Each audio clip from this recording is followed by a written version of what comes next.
জানিয়ে দেব এই মুহূর্তে আলোচিত সমালোচিত গুরুত্বপূর্ণ সব আপডেট বাংলা সংবাদ। প্রথমেই জানিয়ে দেব জামায়াত আমিরের করা হুঁশিয়ারি। এরপর থাকছে সরকার বললে চলে যাব বলছে শিক্ষা উপদেষ্টা। আরও জানিয়ে দেব বেতন ভাতা ফেরত চেয়ে স্বাস্থ্য উপদেষ্টার পদত্যাগ চাইলেন হাসনাত।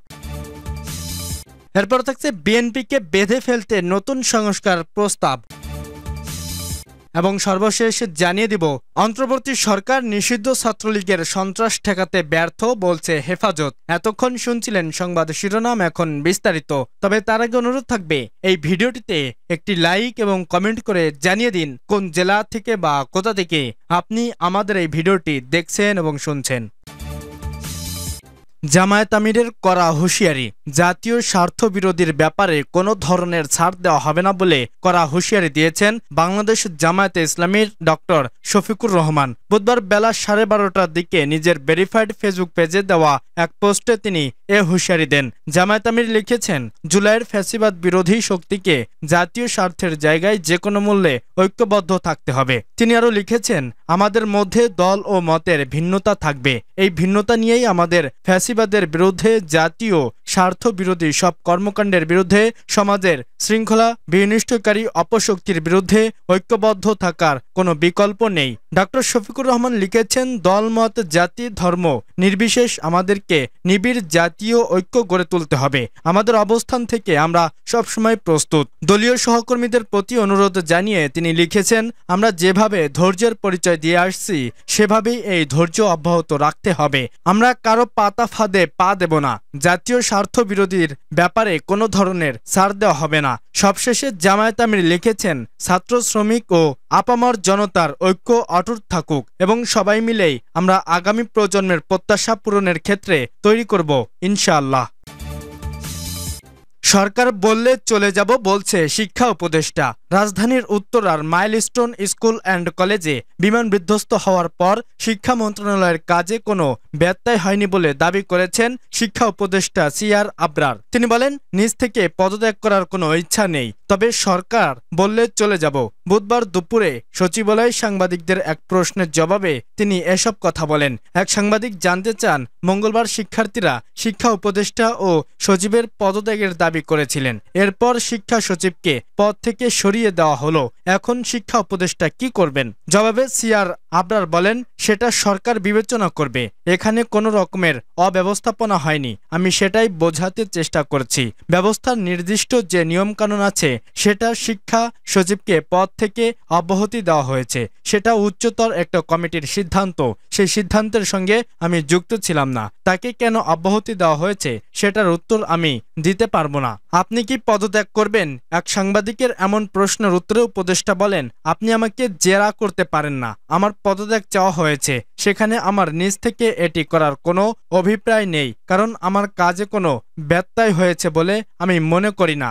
ঘটনার পরস্পরা আমি আপনাদের জানালাম, আপনারা সেটা বিবেচনা করবেন সেটি ঠিক কি বেঠিক। এইচএসসি পরীক্ষা স্থগিতের সিদ্ধান্তে বিলম্ব হওয়ার ব্যাখ্যাও দিয়েছেন শিক্ষা উপদেষ্টা। তিনি বলেন, আমরা মাইলস্টোন কলেজ পরিদর্শন শেষে সম্মিলিত সামরিক হাসপাতালে যাই। সেখান থেকে আমরা বার্ন ইউনিটে যাই। সেখানে দেখলাম যতটুকু সম্ভব তারা সিঙ্গাপুরের সঙ্গে যোগাযোগের চেষ্টা করে যাচ্ছেন। রাত 10টা পর্যন্ত সেখানেই ছিলাম। সিআর আবরার বলেন, যখন ঘরে ফিরছি তখন এই পরীক্ষার বিষয়টি সামনে এলো। কেউ কেউ চালাচ্ছিলেন পরীক্ষা হোক, আবার কেউ কেউ চালাচ্ছিলেন পরীক্ষার পেছনো হোক। সেই প্রক্রিয়ায় প্রেসারের মাধ্যমে আমাদের কয়েকজন উপদেষ্টার সঙ্গেও কথা হয়। এটা একটা সিদ্ধান্ত যেটা হুট করেও নেওয়া যায় না। হুট করে নেওয়ার এখতিয়ারও কারো নেই এককভাবে। বেতন ভাতা ফেরত চেয়ে স্বাস্থ্য উপদেষ্টার পদত্যাগ চাইলেন হাসনাত। রাজধানীর উত্তরায় মাইলস্টোন স্কুল অ্যান্ড কলেজে বিমান বিধ্বস্ত হওয়ার পর বিভিন্ন জনের পদত্যাগের দাবি উঠেছে। তবে পদত্যাগের ব্যবস্থা না নিলেও দাবি জোরালো হওয়ায় শিক্ষা মন্ত্রণালয়ের সিনিয়র সচিব সিদ্দিক জুবাইরকে প্রত্যাহার করার সিদ্ধান্ত নেয় সরকার। যদিও এতদিন জাতীয় নাগরিক পার্টি কোনো উপদেষ্টার পদত্যাগ চায়নি, কিন্তু এখন তারাও এক উপদেষ্টার পদত্যাগ দাবি করলেন। একই সঙ্গে গত এক বছরে নেওয়া বেতন ভাতাও ফেরত চাওয়া হয়েছে। বুধবার দুপুরে চাঁদপুর শহরে বাস স্ট্যান্ড সড়কে এনসিপির পদযাত্রার সমাবেশে দক্ষিণ অঞ্চলের মুখ্য সংগঠক হাসনাত আব্দুল্লাহ এ দাবি তুলেন। তিনি বলেন, ডক্টর ইউনূসের স্বজনপ্রীতির সবচেয়ে বড় উদাহরণ স্বাস্থ্য উপদেষ্টা। বেতন ভাতা ফেরত দিয়ে স্বাস্থ্য উপদেষ্টাকে পদত্যাগ করতে হবে। যে বাংলাদেশে আকাশ থেকে বিমান ভেঙে পড়ে, ভবন ভেঙে পড়ে, আমরা সেই রকম বাংলাদেশ চাই না। হাসিনার আমলে প্রচুর দুর্নীতি হয়েছে, পূর্বের সেই দুর্নীতিগুলো তদন্ত করা উচিত। এই বিমানগুলো হাসিনার আমলে কেনা, সেই সময়ে হাজার হাজার কোটি টাকা লুটপাট করেছে। আমরা বিমান বাহিনীর ভাইদের নিরাপত্তা চাই। আপনাদের নিরাপত্তার যেসব সরঞ্জাম রয়েছে, এসব সঠিক কিনা, ঝুঁকিমুক্ত কিনা আপনাদের বিবেচনা করতে হবে। তিনি আরো বলেন, দলমত নির্বিশেষে আমাদের ফ্যাসিবাদের বিপক্ষে অংশ নিতে হবে। আওয়ামী ফ্যাসিবাদ আবারও মাথাচাড়া দিয়ে উঠতে চেষ্টা করছে। আমরা শোকহত, কিন্তু আওয়ামী লীগ যদি এই লাশের ওপর দিয়ে আবার ফেরার চেষ্টা করে, আমরা শোককে শক্তিতে রূপান্তরিত করে প্রতিহত করব। বিএনপিকে বেঁধে ফেলতে নতুন সংস্কার প্রস্তাব। বিএনপিকে বেঁধে ফেলতে অন্তর্বর্তী সরকার তথা জাতীয় ঐক্যমত্য কমিশন সংস্কারের নামে বিভিন্ন নতুন প্রস্তাব সামনে আনছে বলে মনে করে দলটি। বিএনপির অভিমত, গণতন্ত্রের ইতিহাসে দেশে দেশে যেগুলোর নিয়মিত অনুশীলন, সেগুলোও কমিশন অপেক্ষা করতে চাচ্ছে। যুক্তরাজ্য, যুক্তরাষ্ট্র, ভারতসহ অনেক দেশে দলীয় প্রধান ও প্রধানমন্ত্রী একই ব্যক্তি হওয়ার নজির রয়েছে।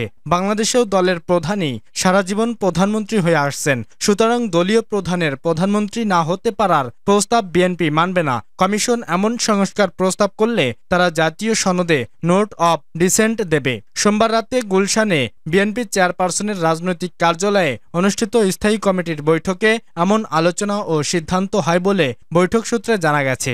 অবশ্য গতকাল মঙ্গলবার রাজনৈতিক দলগুলোর সঙ্গে সংলাপে ঐক্যমত্য কমিশন সিদ্ধান্ত নিয়েছে, রাজনৈতিক দলের প্রধান ব্যক্তি প্রধানমন্ত্রী হতে পারবেন না। তবে এ সিদ্ধান্তের সঙ্গে যারা একমত নন, তারা জাতীয় সনদে নোট অব ডিসেন্ট দিতে পারবেন। বিএনপির ভারপ্রাপ্ত চেয়ারম্যান তারেক রহমান লন্ডন থেকে ভার্চুয়ালি সংযুক্ত হয়ে স্থায়ী কমিটির বৈঠকে সভাপতিত্ব করেন। বৈঠকে দলীয় প্রধানের প্রধানমন্ত্রী হতে পারা না পারা, রাষ্ট্রপতি ও প্রধানমন্ত্রীর মধ্যে ক্ষমতার ভারসাম্য এবং নির্দলীয় তত্ত্বাবধায়ক সরকার ব্যবস্থা নিয়ে আলোচনা হয়েছে। বিএনপির নেতারা মনে করছেন, রাজনীতিতে ক্রিয়াশীল অন্য দলগুলো অনেক বড় দল নয়, নির্বাচন হলে তাদের ক্ষমতায় যাওয়ার সম্ভাবনাও ক্ষীণ। সেক্ষেত্রে ঐক্যমত্য কমিশনের সব প্রস্তাব মেনে নিলেও তাদের কোনো সমস্যা নেই। কিন্তু বিএনপির পক্ষে এ সিদ্ধান্ত মেনে নেওয়া কঠিন, কারণ বিএনপির একটা লিডারশিপ স্ট্রাকচার এবং সারা দেশে নেতৃত্বের একটা চেইন অব কমান্ড আছে। তাছাড়া নির্বাচনে সংখ্যাগরিষ্ঠতা পাওয়া দলের সংসদীয় কমিটি ঠিক করে থাকে।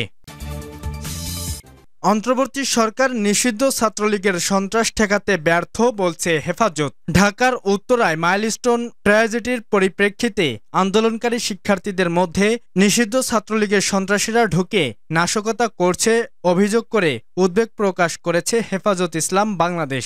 অন্তর্বর্তী সরকার তাদের ঠেকাতে ব্যর্থ হয়েছে বলেও মন্তব্য করেছে সংগঠনটির নেতারা। মঙ্গলবার সংগঠনের আমিনুর মহিবুল্লাহ, বাবুনগরী ও সাজেদুর রহমান এক বিবৃতিতে এ মন্তব্য করেন। বিবৃতিতে তারা মাইলস্টোনের শিক্ষার্থীদের ৬ দফা দাবি সমর্থন করে বলেন, শিক্ষার্থীদের দাবিগুলো শুধু মেনে নেওয়া নয়, অন্তর্বর্তী সরকারকে বাস্তবায়ন করেও দেখাতে হবে। কিন্তু শিক্ষার্থীদের চলমান আন্দোলনে ঢুকে নিষিদ্ধ ছাত্রলীগের সন্ত্রাসীরা সাবোটেজ করার ঘটনায় আমরা উদ্বেগ প্রকাশ করছি।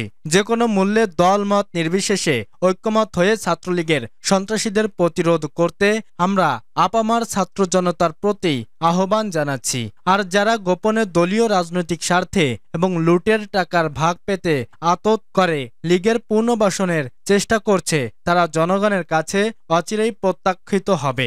অন্তর্বর্তী সরকার নিষিদ্ধ লীগের সন্ত্রাসীদের ঠেকাতে ব্যর্থ উল্লেখ করে তারা আরো বলেন, ১ বছর হয়ে গেলেও নিষিদ্ধ আওয়ামী লীগের সন্ত্রাসীদের অনেকেই এখনো ধরাছোঁয়ার বাইরে। তাদের গ্রেপ্তারপূর্বক বিচার নিশ্চিত করতে পারেনি সরকার। লীগের সন্ত্রাসীদের বিরুদ্ধে শক্ত কোনো পদক্ষেপ জারি রাখতে না পারার কারণে তারা ছদ্মবেশে স্যাবোটেজ করার সুযোগ পাচ্ছে।